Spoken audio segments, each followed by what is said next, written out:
Welcome to Personal Landscapes. I'm Brian Murdoch.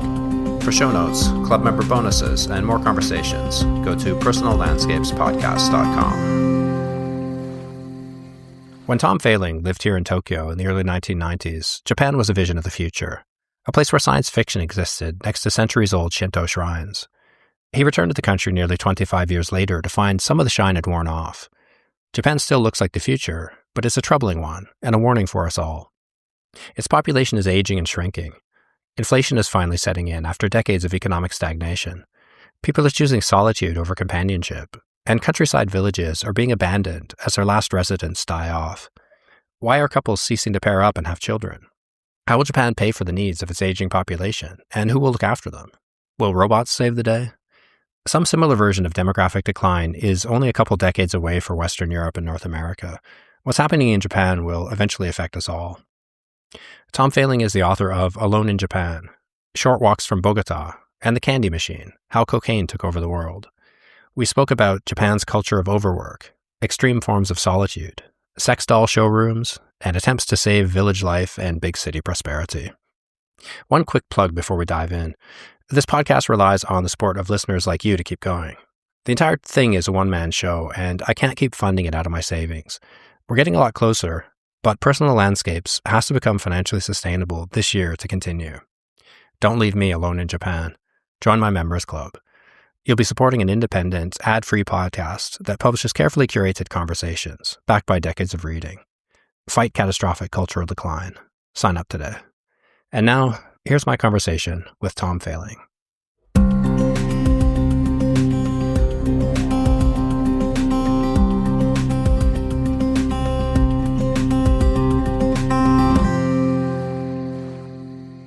So you first came to Japan in 1993 to teach English, and what struck you most about the place at the time?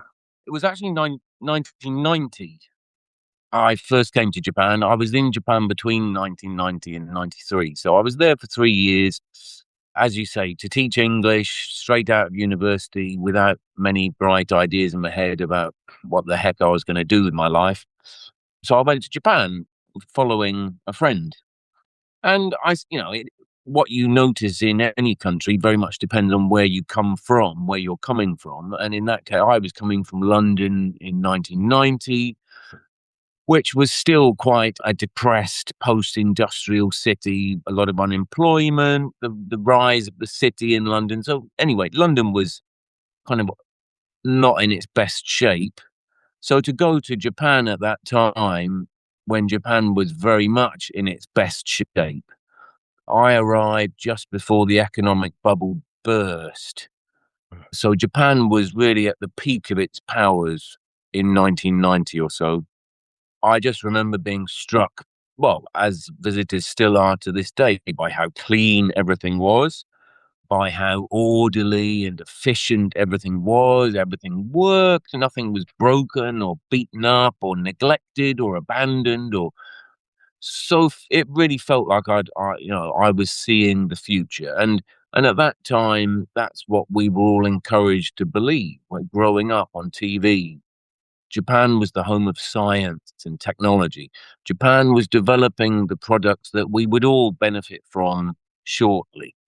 Japan was the future, and this is kind of the preface to my book: is what happened to that idea of Japan as the future and as a cause for optimism.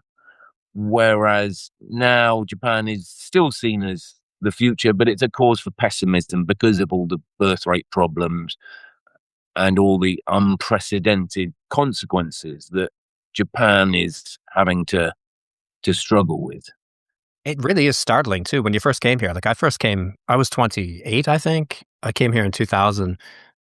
I met a girl in university, a foreign student. She had to come back, so I followed her back here and got a job at an English school in the suburbs. And what struck me most was that technology. Like they handed me a mobile phone when I arrived, and it fit into my palm. Like I'd never had one before, and this thing was so tiny. And the camera phones came out when I was living here. Cars had TVs in them, and people would just be pulled off at the side of the road watching TV. Vending machines sold everything. You parked in Yeah. you parked in an elevator that took your car up to a different level and put it into a shelf and fetched it for you Yes. automatically. It was amazing. So what stood out? Well, first of all, you came back, 24 years later? Why now? What made you want to return? And what stood out most when you came back? Like, what had changed in those intervening years?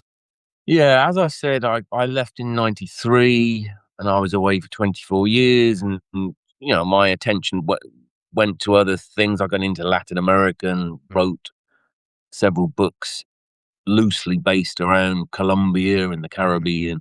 So, and Japan became a memory for me. And it was just a whim, really. I think in 2017, I'd finished a book and I was wondering, well, what next? And I'd learnt Japanese when I was young and had forgotten it over those 24 years, which it was kind of needling away at me, thinking what a waste that was. And, 3 formative years in Japan, it's always in the back of your mind. It would be interesting to go back, relearn the language, catch up with old friends, see how the country's changed, and maybe there's a story to write a book about there. So when I went back, I remember talking to an American friend there, and I said, so what's changed? And he just said everything. He said everything. Well, can you be more specific? What? He couldn't put his finger on what it was that had changed. So that left me rather mystified. And I must say, when I first got back, it was hard to see. Yeah, the changes were subtle, but it's coming from London. It's still a more technologically advanced city. It's still a more orderly city. It's still a cleaner, more comfortable and convenient city. These are clearly aspects of modern Japanese culture that aren't going to go away quickly. But the longer I spent there, I did notice that it wasn't as wealthy as I remembered. I remember the quality of the goods in the shops being lower. I remember feeling that, yeah, people were so free and easy with goods when I first lived in Japan. It was so wealthy. There was no second-hand market, for example. No one bought anything second-hand. And they would throw out stuff that was perfectly good simply because it was a few months old and a new model had come on. I mean, that kind of consumer wealth, which we've never really experienced in the UK, to my mind. And Japan had since lost that. When I got back 24 years later, people did seem noticeably poorer, and one sign of that was that they were buying a lot more second-hand goods. And yeah, as I say, the quality of the new goods in the shop seemed lower. The food, it struck me, didn't seem as wonderful as it had. The clothes seemed a bit poorer. The cars were all still pristine, but they seemed to have got smaller. There was less power in the cars. They were all little matchbox driving around, still pristine, still quite new, but not the car of emblematic of a dynamic, powerful country. The cars were not dynamic or powerful. So there are lots of subtle little things, and of course the aging. The sheer number of elderly people in Japan, and the rarity of children, particularly outside Tokyo. So in answer to your question, there were lots of little changes that it took a while to become aware of. It's interesting that you mentioned sort of it looks slightly more down the heels, not quite as prosperous as before. I kind of had the opposite. I just moved back here to 3 months ago from Berlin, where everything is falling apart and always has been. So I'm so shocked at how clean everything still is here and how technologically efficient it is. Because in Berlin, the train stopped showing up long ago. Like everything's collapsing there. So everything comes as a shock to me here that things function. This is a country where still things function, but I did notice that secondhand shops, like in 25 years ago, I bought a mini disc player at a secondhand shop, but I couldn't imagine people buying clothing there. But now you see them; they're in this neighborhood. They're everywhere. People buying clothing Yeah. secondhand, lots of furniture shops and things like that. So that's a big change. And foreigners, there's a lot of foreigners compared to before, and Oh, English, yeah. a lot more English, like English and Chinese announcements on the trains and signage everywhere. That was a big change too. Yeah, I think the yeah, lots more tourists, lots more immigrant workers, and I think another thing I noticed when I got back, when I'd first lived in Japan, everyone was so excited to learn English, and you had the feeling of a country that had worked very hard and finally had an opportunity to play. And play meant traveling abroad and learning English, going to Rome and Paris and everything. When I got back, people didn't want to go to Rome and Paris. They couldn't afford to go to Rome and Paris, and they were worried about terrorism. So suddenly, foreign travel was no longer as appealing. People's horizons, I think, had narrowed, and they were a bit more preoccupied. The things you would associate with a country that's been, kind of lost its way for 20 or 30 years. Still, as you say, as a foreigner, you go there and you're still just bowled over that is so wonderfully efficient and clean and well looked after, and all these things that doesn't happen in cities like, well, certainly not Berlin and London to some extent.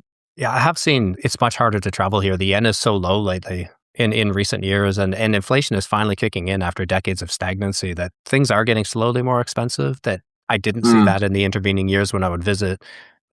And foreign travel is really out of reach, even domestic travel these days, because of such a massive over-tourism driving up the prices. So much of your book deals with the consequences of this aging population that you just mentioned, what caused mm. it, and attempts to prepare for the inevitable economic outcome. So do you also see Japan as foreshadowing what the rest of the developed world can expect? Well, that was the premise of the book, really, was, this isn't just a book about Japan. It's a book about all developed economies are all heading in the same way. Birth rates are falling. As a result, you get the proportion of elderly people in the population increases, and that is the first sign of population shrinking.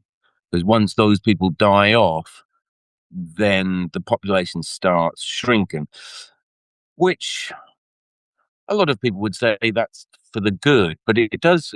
I'm just, I was trying to find economists who could tell me about, well, how do you invest? Why would you invest in a shrinking market? Surely the whole point about capitalist investment is you're banking on growing. That's, increasing returns. If you're going to build a factory producing anything in Japan or for the Japanese market, you're going to get reducing returns.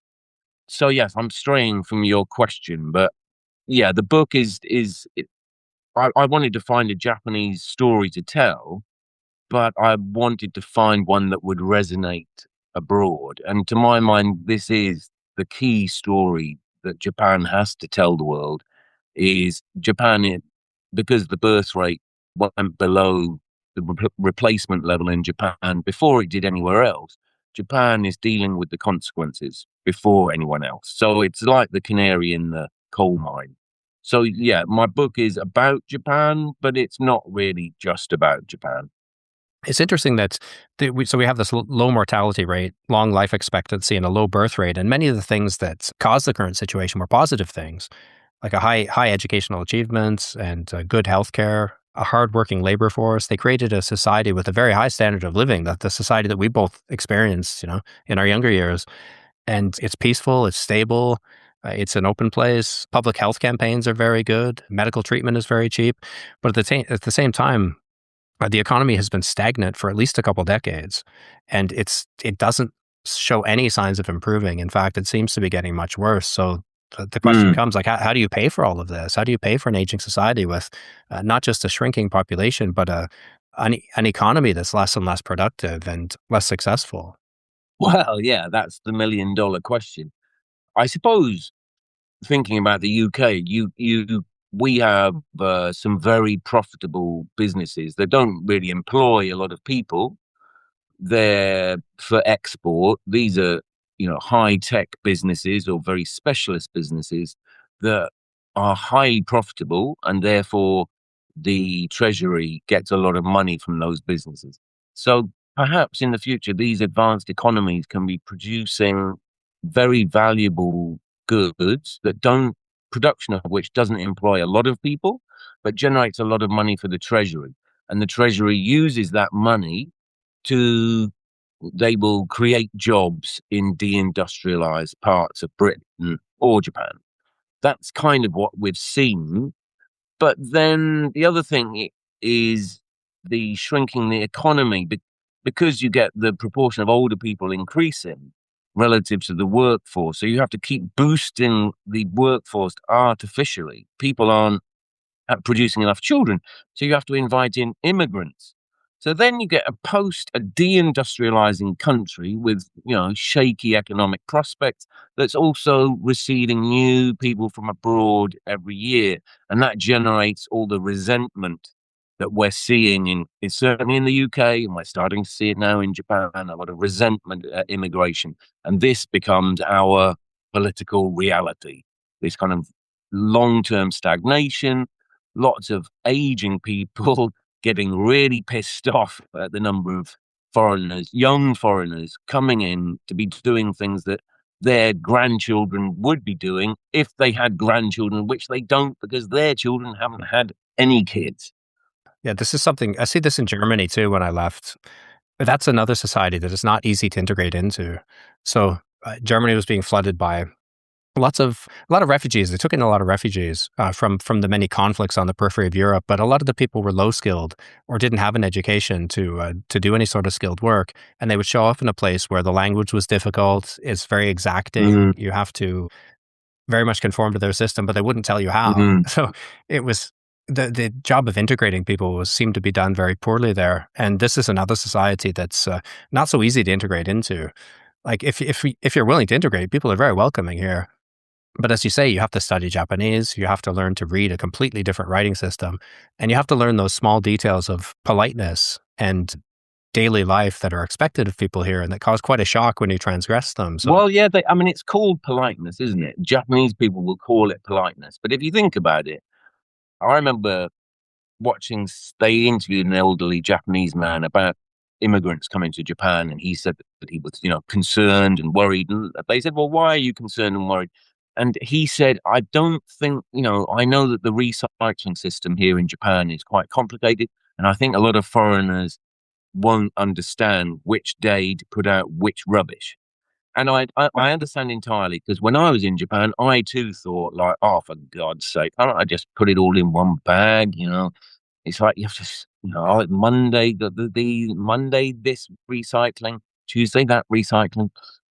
And you realize what's termed politeness is just all these little intricacies of all these rules that when you live in these advanced, comfortable societies, you're expected to know this stuff. And if you put your recycling out on the wrong day, that is actually rude. It's inconsiderate. And this is a typical foreigner. He can't even work out this is why we can't allow foreigners to come into Japan. that totally happened to me. Like when I lived here in my 20s, they give you a chart. Like it's a complicated Oh, yeah. chart of all the it's a giant page, like a giant calendar page, and it's all in kanji. Yeah. So if you can only read limited amounts of characters, you're already in trouble. And it has to go out on a certain day at a certain time. I figured like you, like everything's burnable at a high enough temperature, so I just put it on the burning day. And an old lady across the road from where I lived would call the school that I worked at every couple of weeks to say, I don't think he really understands. You might want to tell him again. And they would explain it to me. And I thought, I can't be bothered with this. But now, I'm over 50 now, and I'm living in a rental house in a neighborhood surrounded by houses. So like you really the neighbors are always watching, and you really have to follow the system or you'll throw it all into disruption. We even have the garbage is covered by nets. Like there's a mesh net that goes over, and you put your bags under it, right? For crows and things like this, so they don't tear it apart. And everybody in around here, there's 5 or 6 houses that are responsible for the net on alternate weeks. So like once every 6 weeks, we're responsible for folding the net properly and putting it back in the basket every day. Yeah. And now I find myself walking through other neighborhoods where somebody hasn't folded the net, and I'm judging them completely. I think I would not want to live around here. Like, look at the slovenliness. Somebody didn't put the net away, and there's still garbage there. That's on the wrong day. Yeah. Well, this is kind of part of, Japan's a wealthy country, and people spend a lot of time fretting about things like, the This is what it means to be wealthy. If you're an immigrant coming from a poorer country, I mean, I'm an immigrant from a poorer country, and it just seems petty and small-minded. And have you got nothing better to do with your time? And I'm sure a lot of immigrants will agree, will sympathise with my point of view. But from the Japanese point of view, whether you're British or Nepali or Filipino, if you can't figure out those nets and the recycling, then you're not welcome in our But country. to be fair, too, from the Japanese perspective, I think about it like what makes this such an interesting country and what makes it a place that people want to come to is the culture. And it seems to me that they've got a dilemma right now. They have to choose between just living with less, living in a declining economy, or bringing in more foreigners who maybe will disrupt things quite a lot. So it's a choice almost between prosperity and culture. And do you want to preserve your culture the way it is now, the place that draws so many foreigners here and that people really cherish, or do you want the sort of economic prosperity that maybe you had before or close to that? So it's really interesting to see them grappling with Mm. these changes right now. It's right in the midst of it. Well, it's funny with the culture thing because, the culture is what foreign tourists want to see. And they go to Kyoto and they want to see, all the aspects of traditional Japanese culture. But as you know yourself, when you live there, you find a lot of Japanese people are living the suburban life, very familiar from Europe or the States. They don't go to Kyoto. They don't know anything about Buddhist history. They're not even interested in Buddhist history. But in the post-growth era, you have your nationally, Japan is promoting all that stuff to attract tourists. It's a bit like what I was when you mentioned Harry Potter. Foreigners come to the UK looking for Harry Potter. I'm British.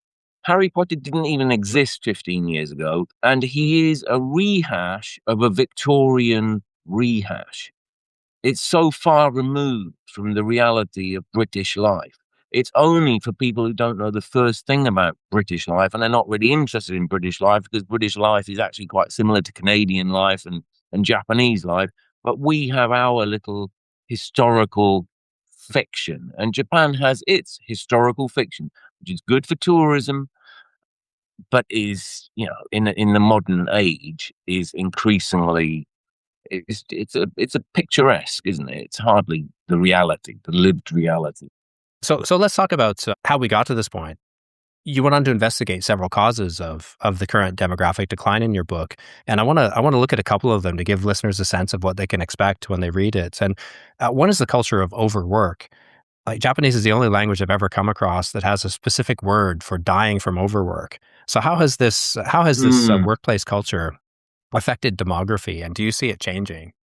yeah. Well, I think as a Westerner, you come looking at things like the culture of, you know, very hard work and sacrifice of family life to hard work.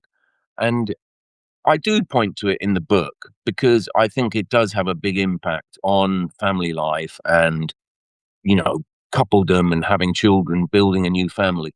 But you have to bear in mind that when in the 50s and 60s, when Japan was really going all guns to become a powerful, rich country, everyone got married, everyone had two children, and the men were all at work, working very hard, and they didn't have an opportunity to really focus much on their family lives. And the housewives of Japan, because very few women went out to work until the 70s, really, they were expected to, grin and bear it. And that kind of workaholic family situation had a big impact on the next generations, I think, that a lot of kids grew up without really knowing their dads much. But all of that is so much as to say you can't blame overwork per se for the low birth rate because the Japanese as a whole don't work as hard as they used to. I mean, the death through overwork, the karoshi phenomena, as you say, is you don't see that in other countries. Well, perhaps you do in China and South Korea, actually. The thing is, when I was looking into this, what I decided or concluded was that although this low birth rate phenomena is global, it's very few exceptions and very little variety. But still, each country can have a low birth rate for its own reason. And in the Japanese case, I think it's not. overwork per se. It's the rise of educated women and more women in the workforce. And then you can see where the overwork would create a clash because someone has to look after the house and raise the kids. And if both partners are going out to work, then it's who's going to raise the kids? And the men they've been sort of schooled in their father's way of thinking, which says, well, that's a woman's work. I'm at work. You're going to have to sacrifice your career to pick up the kids, clean the house, and cook my dinner. So it's not overwork per se, but it's certainly a clash of expectations caused by the expansion of the workforce and more women than ever going out to work, the same as the men. It does seem to be changing a bit too, though. You mentioned that you felt that the pace of life here was a bit more relaxed than what you remembered in the past. And I can remember 25 years ago, you had the white glove guys pushing people on commuter trains to cram them in like sardines. And my wife at the time, my girlfriend at the time, was commuting on the Chuo line every day. And it was just hell. You have to stay at the office until the last person goes home, and you'll go drinking with your colleagues after, and you'd get one day off a week and a second day that was never together. So she was just taking the last train home every single day and eating convenience store food, sleep for a few hours and go straight back to work again. And those were the days when you would see guys dressed in suits falling asleep in McDonald's because they're open all night and they missed the last train. So they'd sleep there and then go right back to work again. Like that zombified kind of workforce. I don't see that this time. But maybe I'd have a freelance lifestyle. So maybe I'm just biased and I'm not riding the trains at that time. But it does seem like people that this generation doesn't seem to quite have that attitude that I saw before. No, not at all. Not at all. I remember, when people were on the train in the 90s, they'd all just fall asleep. Everyone was ready to fall asleep at any time. Given half a chance, everyone would just fall asleep because the whole country was exhausted. And even this time round, I did meet people who said, I'm too busy to have a relationship.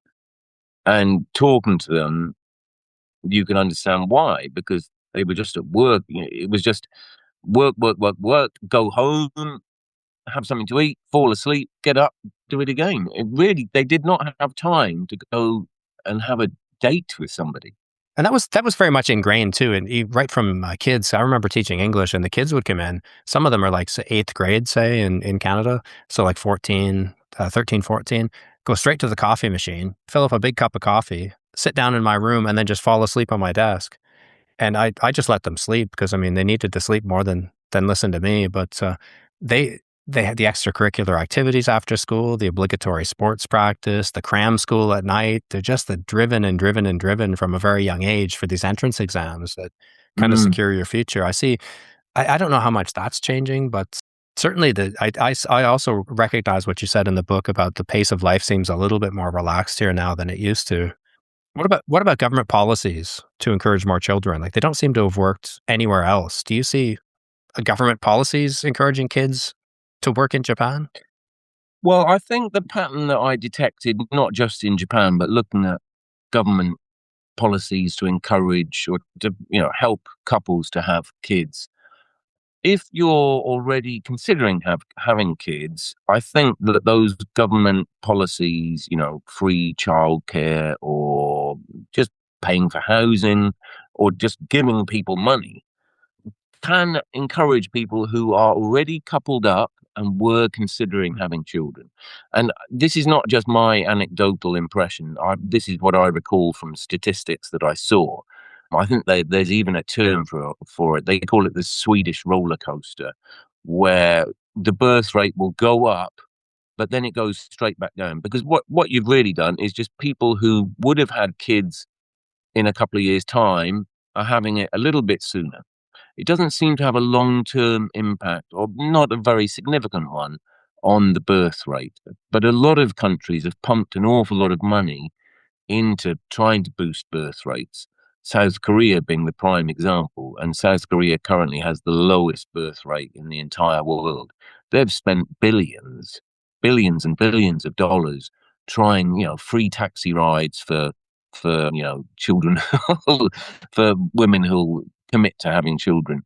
all kinds of policies, and they haven't really worked. I think in the Japanese case, yeah, I'm not sure about Japan per se, but I think these days the Japanese birth rate is pretty damn low, but so's the British.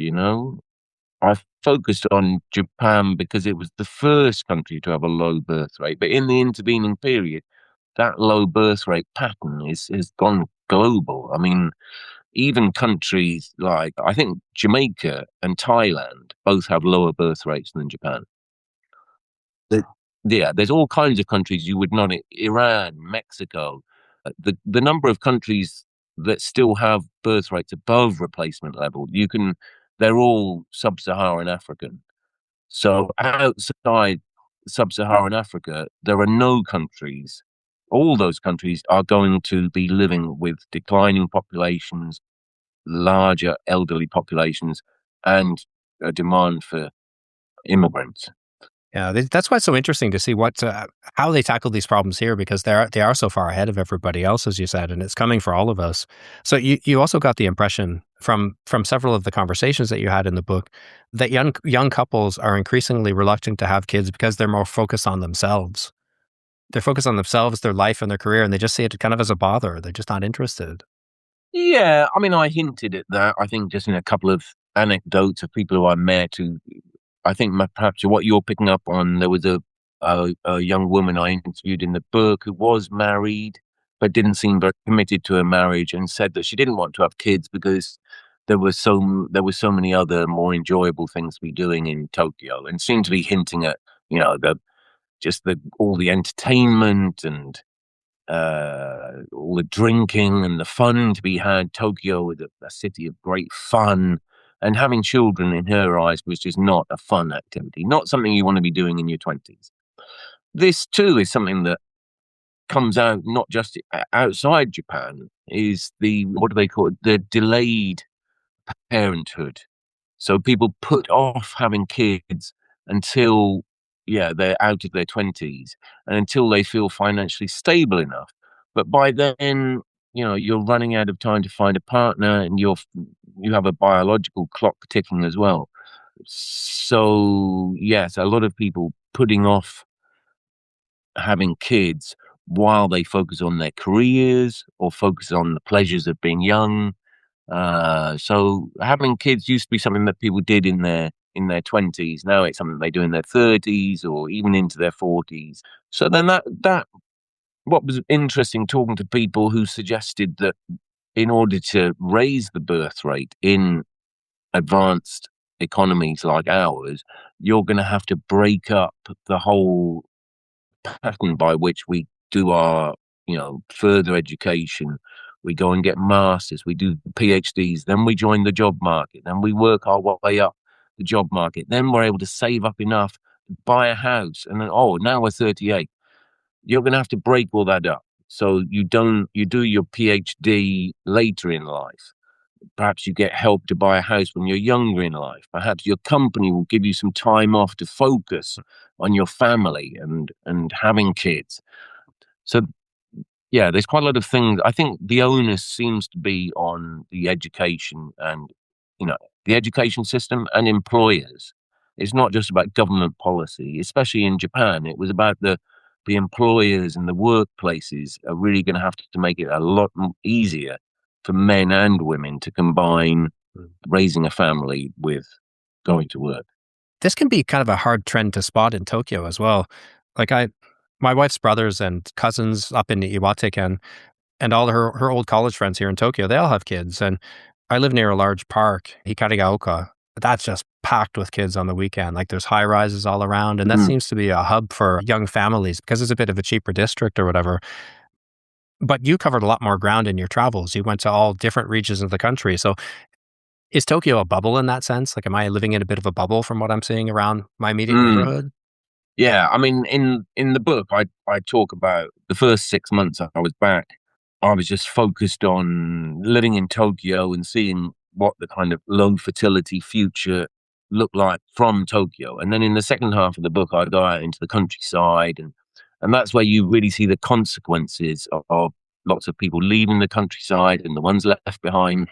and not able to find partners and are not having kids. So yes, when I was traveling around the countryside, I remember going days without seeing any little kids.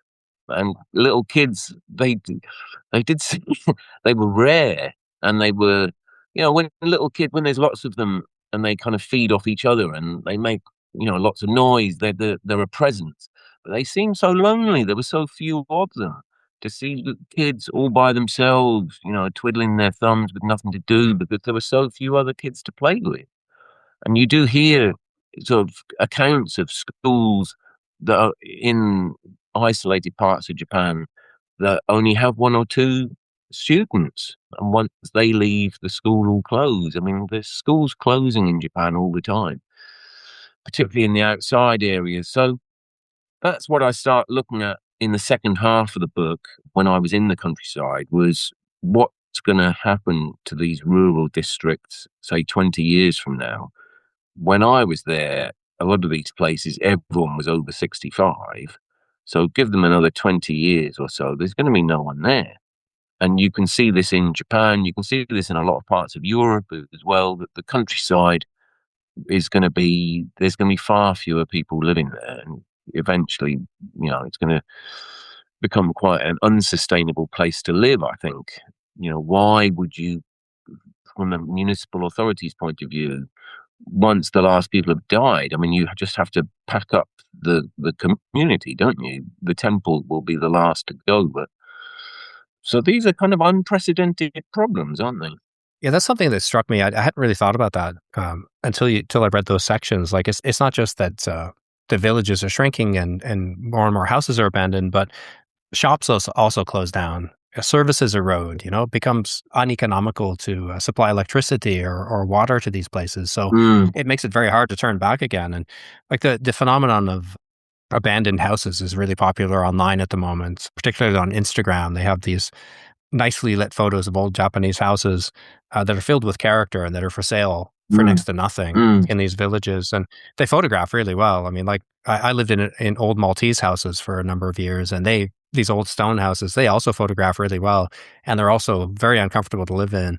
And a lot of these abandoned houses here are very run down when you actually see them. Like the people don't know that they're not built to last, and that they're abandoned and left there because of the property taxes, not because they're worth anything. So mm. the idea that all these foreigners are going to swoop in and buy up all these abandoned properties and reestablish villages, I think that's a bit of a pipe dream. There's just too many downsides and too many And it's obstacles. interesting that people look, it's the foreigners who are interested in the old culture. I mean, it also points to something about the very rapid development of Japan, is that most Japanese people have grown up wanting the city and wanting modern life, and not very sentimental about losing granddad's house, that drafty old place full of bugs.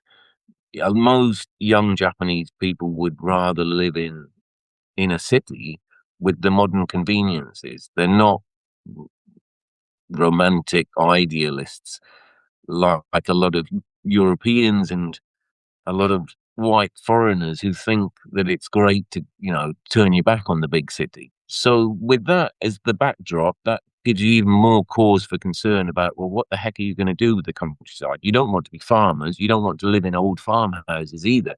You want to live in Tokyo. So what you're seeing is concentration in ever larger cities, and this process of abandonment, which at the moment you can see in the smaller villages in the mountains and in Shikoku, isolated part of the country.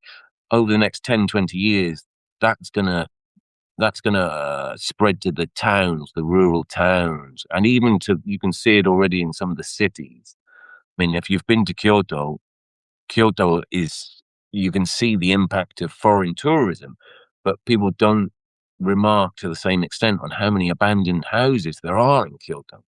There's an awful lot of empty houses, which, and ironically, a lot of them are becoming Airbnb places. So the local residents and those families are disappearing, and they're being replaced by tourists. It is pretty appealing as an idea. Like I follow a lot of those sites, and when we were getting ready to leave Berlin, the idea, it was either we could go back to Canada or come back to Japan. And you can't find a house in Canada now. Like that dream is over. It's so expensive. And after a decade of Justin Trudeau, like the economy is in a shambles, and the world's second largest country by geographical area has a housing crisis. Mm, With unlimited land and trees, it's amazing. But mm, so I see these Japanese houses online. They look really nice in photos, and that's quite appealing to me. I like quiet places, and being in a nice, peaceful, quiet place to write. yeah. I, I, the idea of moving to the middle of Hokkaido really appeals to me because my wife, grew up with her grandparents' house was that traditional old style with the tatami floors and the Mm, sliding shoji doors, and very drafty and damp in the winter and blazing in the summer. Really, really uncomfortable. So, I mean, she has no desire to. The first chance everybody gets, they rip those down and build a modern house. So, as you say, like it's a dream that appeals to people, random foreigners who didn't experience it, and the idea that that's somehow going to save the countryside.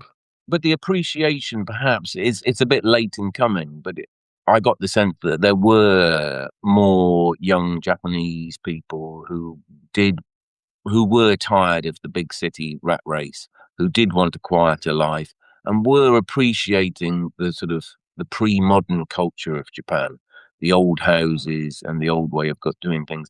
And what's interesting, it's becoming more feasible because you can spend a certain amount of money and fix up those houses and make them quite comfortable, and you can still actually hold down a job in the big city. And you know, you can get to a Shinkansen, if you can get to a Shinkansen station, whichever part of the countryside you are, you can be in Tokyo or Osaka in a few hours. So I think now, and the internet as well, there's all kinds of 21st century factors that allow people to live in the countryside and still have the comforts that they associate with urban living, and still have the jobs that they associate with urban living, and the incomes. So, the technology today and transport does allow people to combine the best of both worlds. So it might be, I know that everyone's burdened by the idea that looking after so many elderly people is going to pull down the state's finances. But if you look at it, it's a great shame, because on the other hand, there are possibilities there for making the cities less congested, for getting people to enjoy the rest of Japan a bit more, for being a bit less enthralled to big city culture, and getting back into the old Japanese culture, the native craft traditions, all the food and drink culture. There's all kinds of things that, if Japan is not a kind of a major exporting power, there's lots of other things it could be doing, and it could be giving its own people much more comfortable lifestyles, much more enjoyable lifestyles, and looking back and saying that post-war period was an awful lot of hard work and an awful lot of personal sacrifice that this generation and future generations don't need to make. So we can't look at it just as, you know, a slow slide towards oblivion. I think there's lots of opportunities and possibilities. Yeah, that's something we talked about, like coming here for stay for a few years in Tokyo and then maybe move to Tohoku. But the problem that keeps coming up, as you say, is how to make a living in these Mm, places. Right now, it seems very hard. But before returning to Japan, I lived in Berlin, and rents in the city center were finally creeping upwards in Berlin. It was always a cheap city, and people were getting pushed out to the periphery. But it was really the COVID pandemic that got people thinking about moving out to more rural mm. places like rural Brandenburg, and buying something out there, something that has a lot more space. So, do you think a shift to remote work would help repopulate the Japanese Mm. countryside? I mean, there seems still. I see it. Some companies are starting to offer partial remote work now. It's still pretty resistant, but Yeah, I get the impression that, I suppose it depends on the country and the company, but a lot of companies, they want everyone working under one roof just to keep tabs on everybody. You have to have a certain workplace culture, I suppose, to have everyone working from home, and possibly their homes not being in the city where the company is. To say, "Oh, I'm in Tohoku, but I can come into the office a couple of times a month." I think that does happen outside Japan. Not obviously not Tohoku, but the Canadian version or the British version, where people are given the autonomy to make those sort of decisions. But for a very control orientated society and a working culture where there's a strict hierarchy of who's keeping tabs on who, to allow people to work from home and give them that autonomy to decide their own working day to some extent is a bridge too far, I think, for a lot of company managers. But that is another of those 21st century challenges that will be interesting to see how it pans out. So, do you think people in Japan are becoming more solitary? We often think of this as a group-oriented culture, Mm, very much a community-minded culture, but you noted a trend in things like solitude literature, which I found that very interesting. mm, More people choosing solitude and choosing to live alone and according to their own whims than to kind of almost tuning out of the mm, society. mm. Well, yeah, I mean, this is certainly something that, this is not my opinion, is it? It's something that is measured, that people really are spending less time in the company of other people. This might be because people are coupling up less, they're living alone more, but it's also they're choosing to socialize less because of social media. This is something I was just reading about this the other day, and this is not just in Japan, far from it. This is a global, in explaining why birth rates are in decline around the world. When I was trying to answer that question myself, most of the answers were economic. It was economic factors. But I think now people are realizing a lot of it, and that didn't quite ring true with me. I think there was a lot of other factors at work. And one of them is the rise of social media and the rise of the internet, that people are socializing less. Once you're socializing less, then your chances of meeting a partner are less. And then all the consequences of not having a partner for the birth rate. But yeah, I mean, I thought the solitude thing was interesting. Without wanting to go into too much detail, there was a very interesting bit in the book when I was talking to this Japanese sociologist. She was like a professor of the family and sexuality in Japan. Very interesting person to be talking to, given what I was writing the book about. And she was trying to say that Japanese people, generalizing here, have always been happier with solitude and more self-contained than Westerners. Westerners find solitude difficult. They again, I'm generalizing, but yeah, they quite often fall to pieces once if they're living with too much solitude. Her premise was that it was all in the way that children are raised, that Japanese kids grow up without the same need for company. So then you see, well, yeah, but hang about, everyone got married and had kids until a couple of generations ago. But that, you see, was a social obligation. So Yeah. everyone did this because that's what was expected of people. But given the chance, a lot of people are perfectly happy by themselves. They don't yearn for families, you know, by definition. So the internet allows you, social media allows you to spend far more time by yourself without feeling lonely.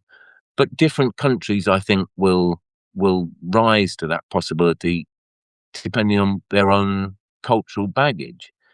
It would appear that for a lot of Japanese people, the opportunity just to spend time by yourself without all the pressures and the obligations and the duty and the expectations of other people is a boon. It's liberating.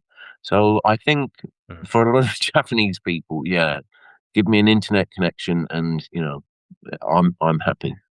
Especially in a city this size too, where the pressure of humanity all around you, like the population of Greater Tokyo is basically the same as my entire country. So that being able to carve out your own space within that is very appealing.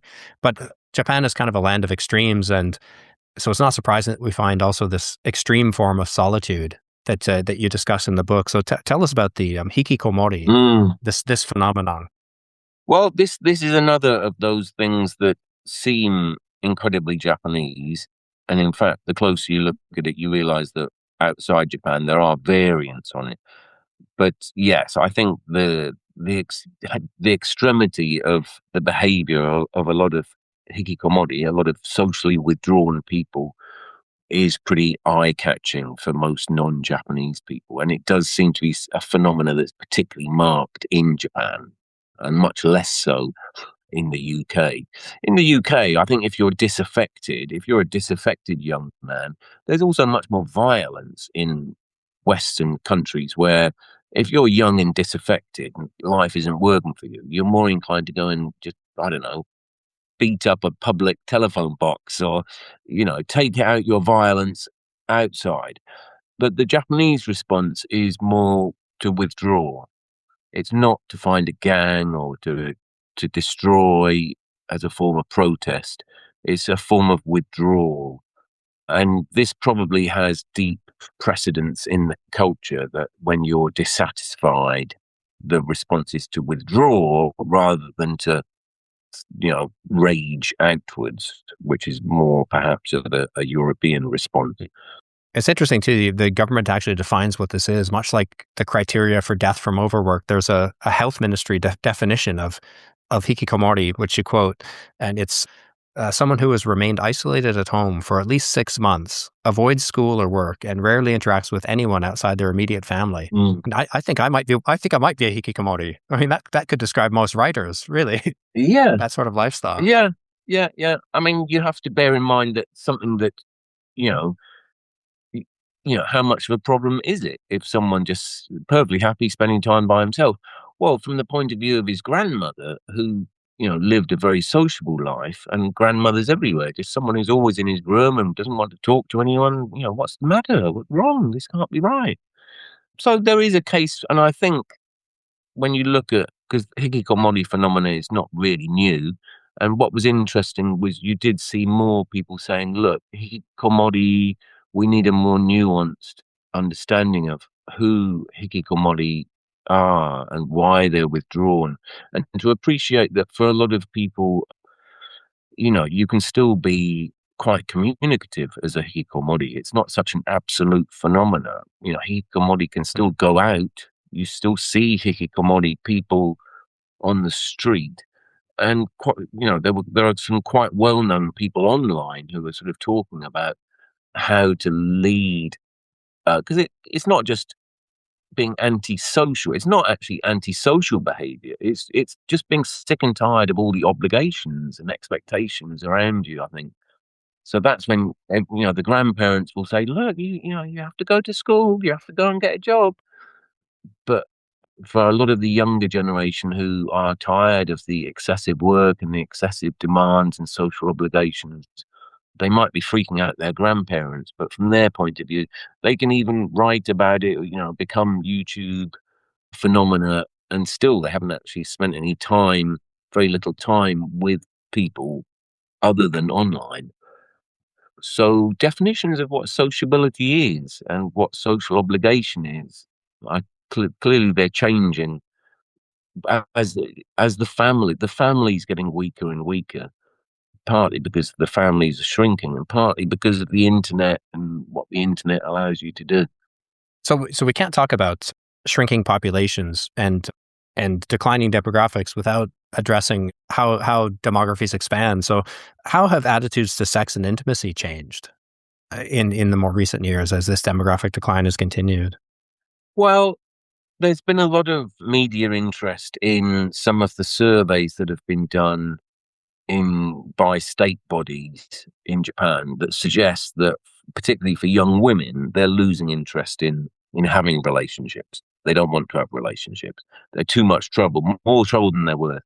And some of the statistics were quite eye-popping.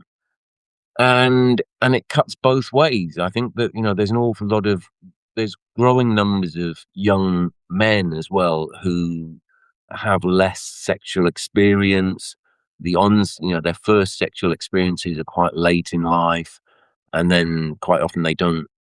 Their sex lives are pretty paltry.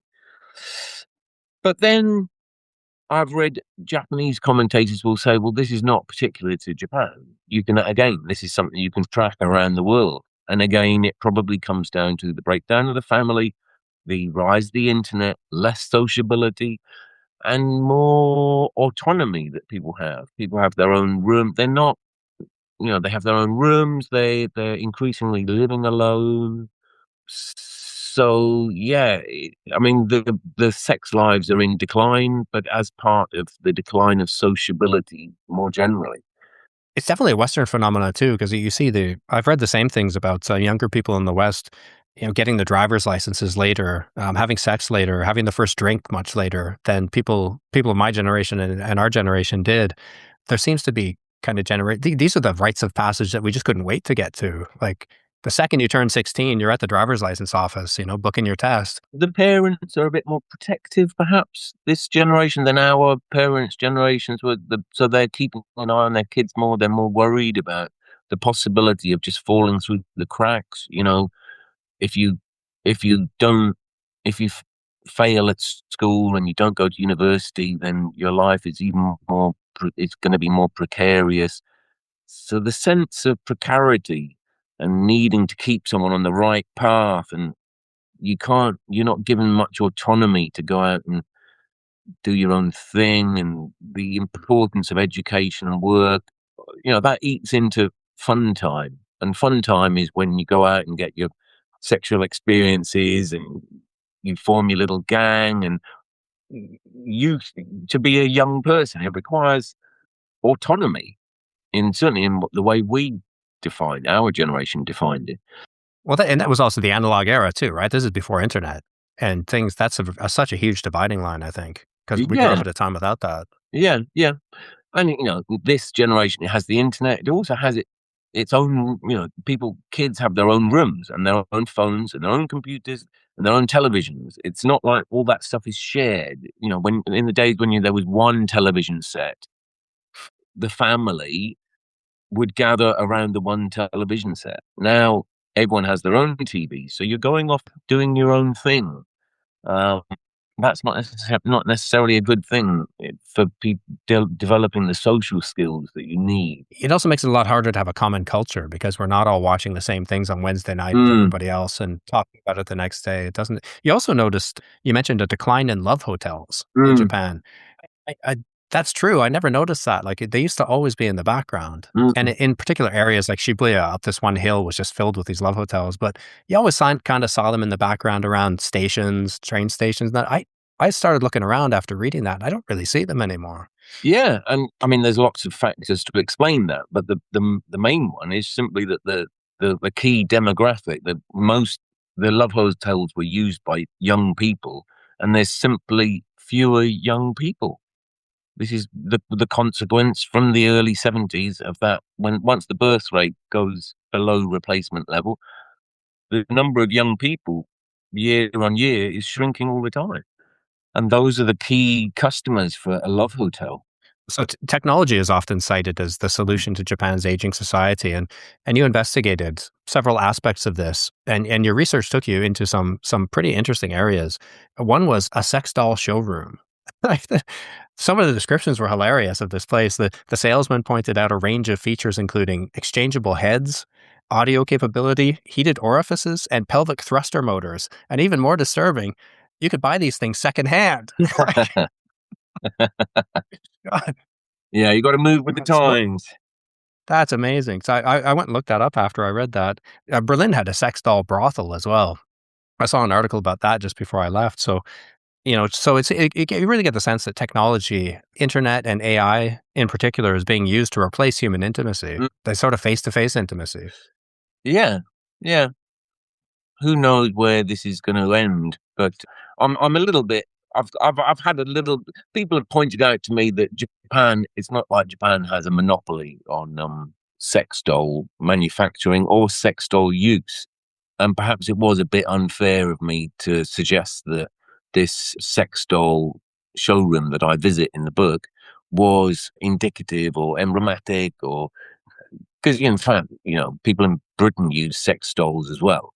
And this was part of me, yeah, perhaps just titillating a Western audience with examples of Japanese sexual oddities. So, I had to take all that on the chin a little bit. And it's true that in the book, I do mention a conference on sex with robots that was held not in Tokyo, it was held in London. So it does show, the technology. It's not like just strange Japanese men who want to have sex with robots.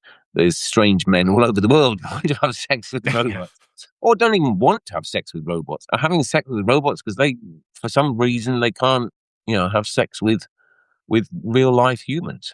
No, it does. I don't mean to suggest Japan's especially weird. I mean, I lived in Berlin, and it really doesn't get any weirder than Berlin. But it is an example of how Japan's on the cutting edge of technology in all areas, and this new frontier they're conquering as well. So I thought that just the descriptions were great and very funny. I thought that was well done.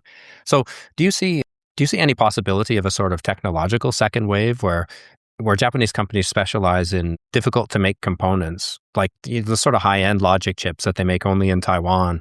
It seems to me that given the highly educated workforce here and the specialized nature of such things, high value items like that could really thrive here if given a chance. So do you see any possibility for technology reinvigorating the economy, maybe at a smaller scale? Yeah, well, when I started researching the book, I got the sense, there was a moment of optimism when a lot of Japanese commentators were suggesting that what you're saying, the Samsung and some of the Apple phones a few years ago, they were still using a lot of Japanese components. So they're not Japanese products, but they still dependent on Japanese technology.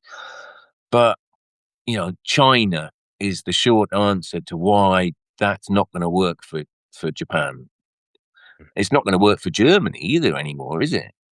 Once you have China is not just a producer of, consumer goods and low tech goods. China is very sensibly moving into the more valuable side of production, which is the more specialist and complicated production processes, and that's where you're making proper money, and that's going to eat into companies like Mitsubishi and Hitachi and Panasonic that had, a generation ago, they stopped really focusing on the cheap consumer goods and went into quite high tech production. But it seems like they're getting priced out as well. As I understand it, for example, Toyota, which, I suppose Toyota has good reason to be worried because you've got, so many electric vehicles being produced in China. And Toyota is now repackaging itself as a transportation company. So perhaps in the case of Toyota, their future lies not in producing ever more complicated cars, but they actually move away from car production and start producing transport solutions for cities. So the transport of the future might be, where you've got some sort of mode of transport integrated into the structure of the city, where, there was quite a lot of excitement when I was there about how you could use drone technology to carry people around a city. So future cities are going to require transport solutions, and perhaps some of these companies that started out as producers for, individual private cars will move into kind of municipal transport function. One of the things too one of the stories that struck me from your book was the advanced robotics here, and how you mentioned entire factories that use robots and can run unsupervised for 30 days at a time. And also you mentioned a television factory that cranks out something like 2 million TV sets a month with a human workforce of 25 people. So it seems, given those sorts of things, it seems like the potential for doing more with less people, I could see some potential solution there. It's not going to come back to the boom years of the 80s, but I could see muddling along like that with these types of things. But I don't know, the idea that robots are going to take over nursing care and services industries, farming industries, maybe that's a little bit, what do you think about that? Promising or far-fetched? Well, I think things like looking after elderly people, people who need care, that is something that's very difficult and probably silly to expect a machine to be able to do that.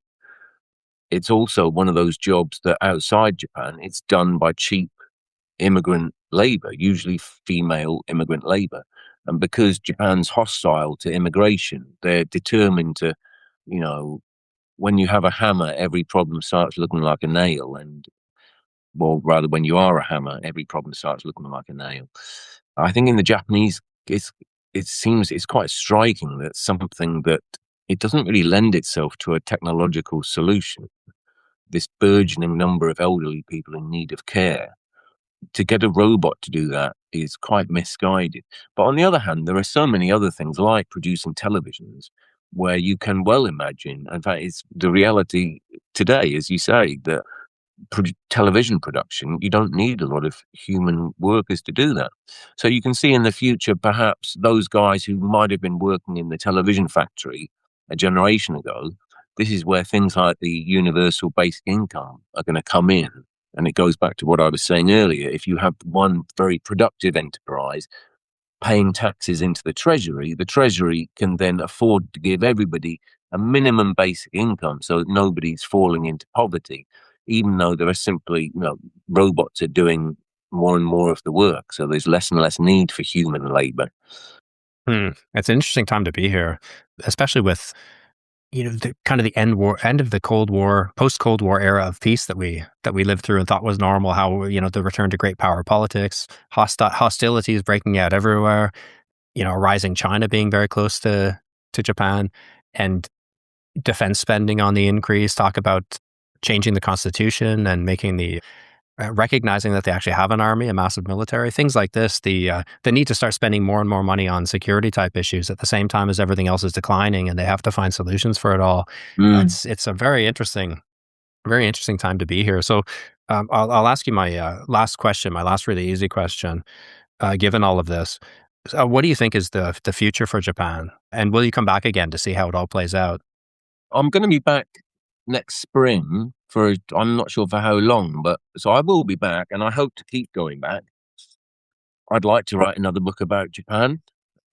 I've relearned the language. It took a long time, and having done that, it would be a shame to forget a language twice in one lifetime.